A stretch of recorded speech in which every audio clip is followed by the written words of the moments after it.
Alright, hello.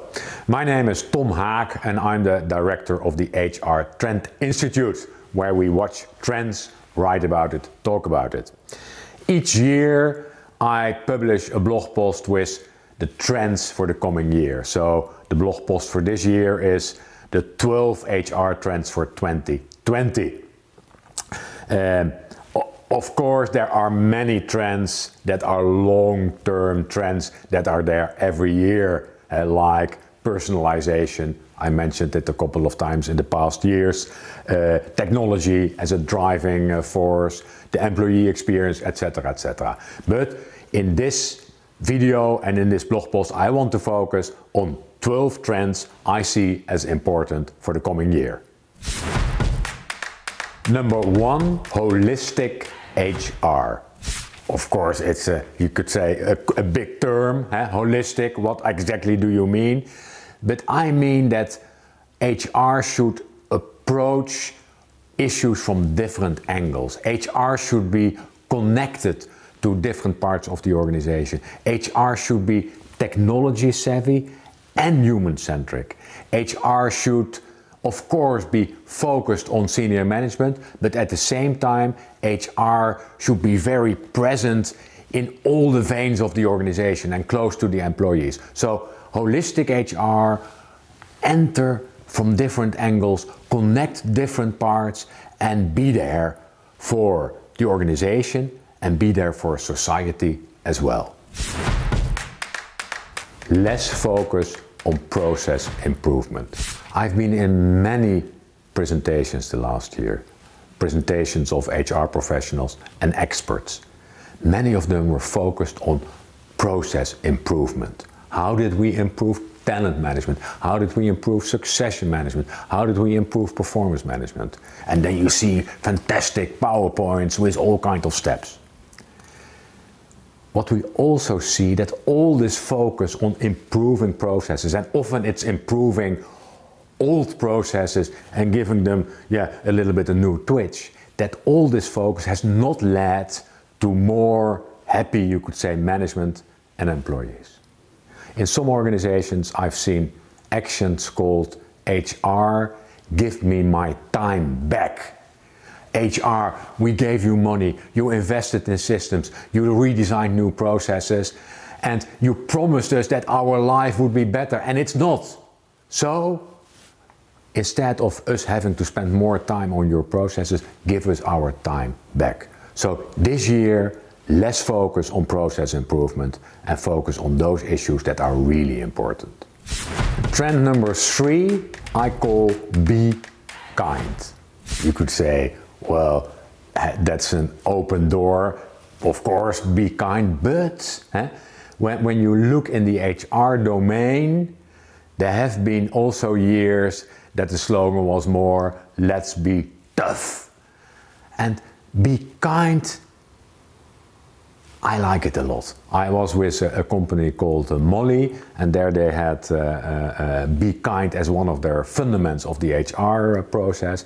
And even, it sounds very simple, but if that is your guiding principle, hey, let's be kind, then a lot of, you could say, issues disappear.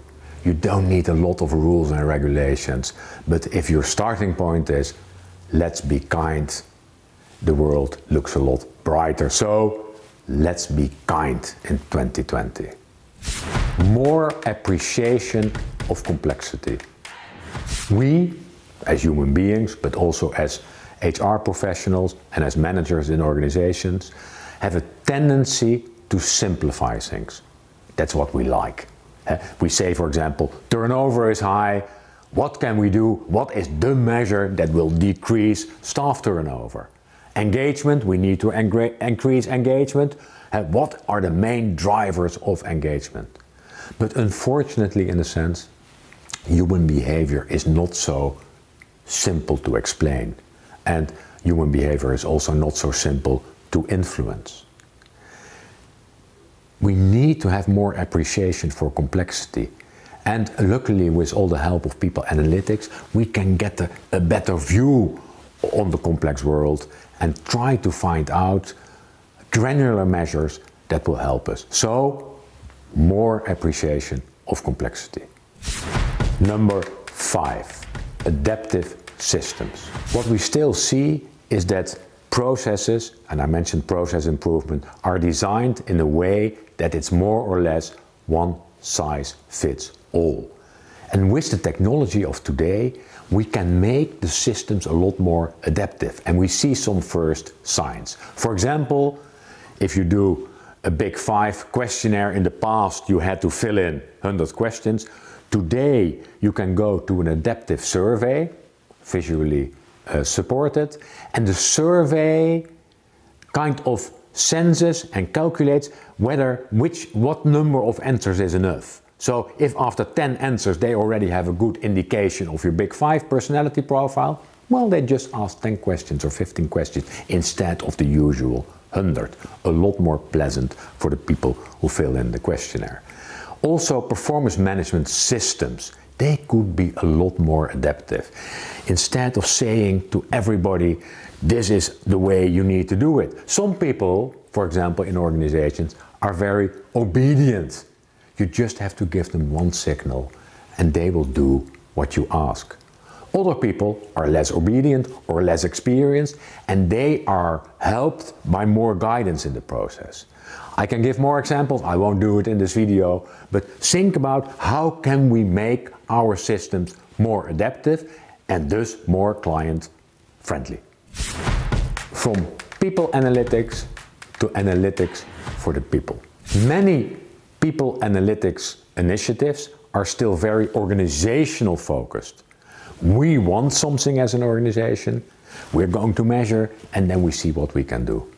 A key question is, what are the benefits for the people? What are the benefits for the employees? Often a lot of data is gathered and it's not even available for the employees. Sometimes when employees leave an organization, the question is, can they take their data that has been gathered over the past years? What are the benefits for the employees? So think about that and look at this trend from people analytics to analytics for the people. Yeah, it's okay. We are at number 7, learning in the flow of work. This has been on the list a couple of years, but hopefully this year this trend will really flow. It's about how can we help people in their work while they are working to become better. First, we need to observe them in their work, and secondly, we then have to be able to feed them micro-learning solutions that can help them at the moment when they really need it. I always give the example of the hospital nurse on her way to assist in an operation. She does a little test, or he, a little test on the key elements of that operation. If you pass, goodbye, good luck. But if your answers are not totally right, then you get a little video on the essentials of that operation. Learning in the flow of work. And with your imagination, you can see a lot of opportunities in this area. The tougher approach to diversity and equal opportunities. I'm Dutch, so I'm in the Netherlands, so the best situation I can judge is the situation in the Netherlands. For years and years we're trying, for example, to increase the number of women at senior positions, and it's increasing but very slow. If we look at research showing the differences in salaries between men and women, there is still a considerable gap. 2020 is the year for tougher measures. Some companies dare to take them already, equalizing the pay for men and women, and really taking a firm stance on quota. We need more women, but also people of color and more diverse teams at the top of organizations. So this is the year to really power up on diversity and more inclusion. And number 9 on the list is inclusive leadership. We still see that the expectations of leaders in organizations are probably too high. I am in many meetings and many gatherings, and then people still say, oh, change needs to start at the top. What do our leaders think? So we as employees make ourselves too much dependent on our leaders. And leaders can help here also to make the leadership more, you could say, inclusive. It's not about leadership from the top, but it's about leadership of everybody. How can we make leadership a shared responsibility in the organization? Number 10, increased focus on productivity. This subject has been on my list earlier, I think 2018, 2017, but I've put it back. What we still hear a lot is, we cannot find the people, we need more capacity, but there is a war for talent. Well, you know, if there was really a war for talent, we would see more focus on productivity. The potential of many people in organizations is not fully utilized. There is still a lot of opportunity. So, with more focus on using potential, with more focus on productivity, we need to hire less people. And maybe we earn a little bit more money as well. So, let's focus on productivity in 2020, but also beyond. Number 11, I was a little bit hesitant to put this on my list. Blockchain breakthrough. I must admit, I don't know a lot about blockchain.